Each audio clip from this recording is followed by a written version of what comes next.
सुप्रभातम प्रिय विद्यार्थियों, आज पुनः संस्कृत की कक्षा में आपका स्वागत है।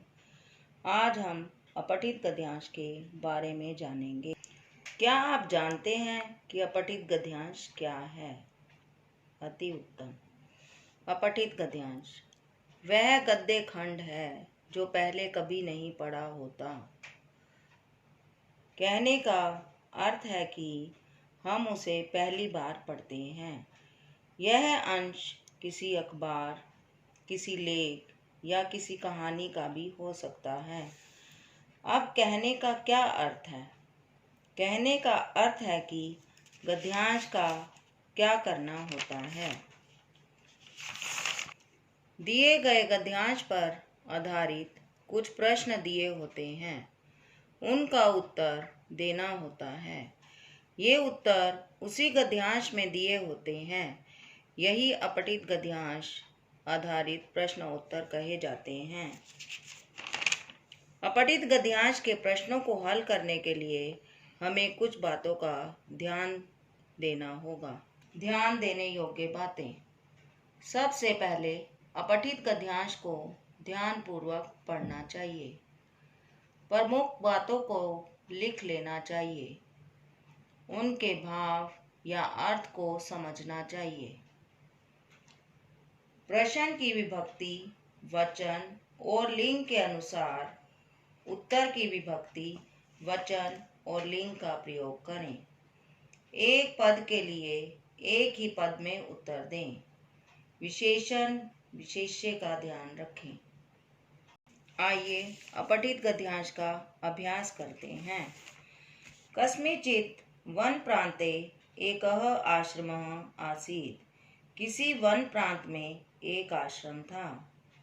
तत्र एकः आचार्य अवसत्। वहाँ एक आचार्य रहते थे। तस्य एकः सुयोग्य आज्ञाकारी शिष्यः अपि आसीत्।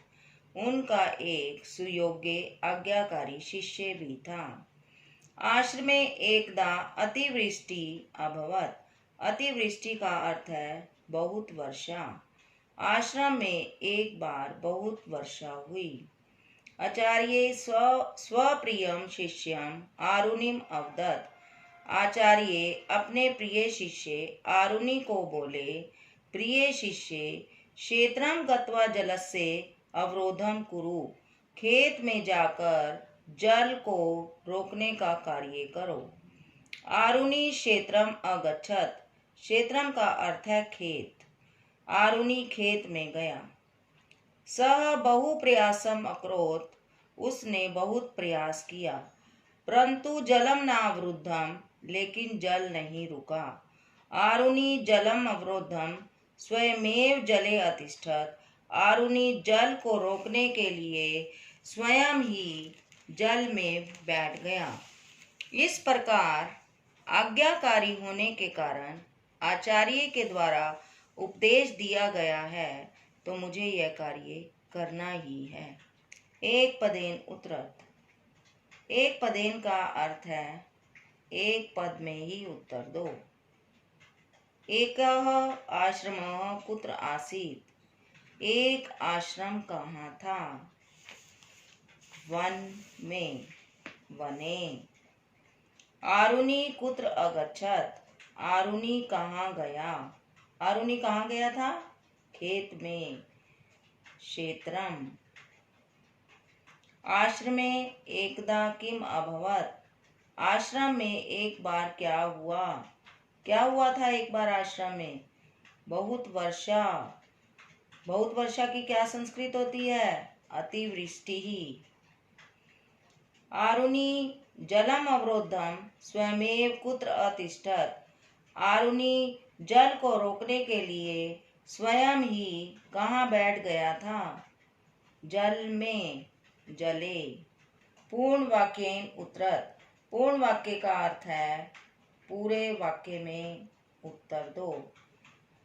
आचार्य स्वप्रियं शिष्यं आरुणिम किम अवदत्। आचार्य अपने प्रिय शिष्य आरुणि को क्या बोला थे? आचार्य ने अपने प्रिय शिष्य आरुणि को क्या कहा था? उन्होंने कहा था कि आप खेत में जाओ और जल को रोकने का कार्य करो। आचार्य स्वप्रियम शिष्यम आरुणिम अवदत् प्रिय शिष्ये क्षेत्रम गत्वा जलस्य अवरोधम कुरु। निर्देशानुसारम उत्तरत। निर्देशानुसार उत्तरत हमारे व्याकरण से संबंधित होते हैं। आज्ञाकारी शिष्य।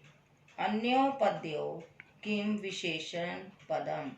अन्योपद्यों का अर्थ है कि इन दोनों पदों में कौन विशेषण है।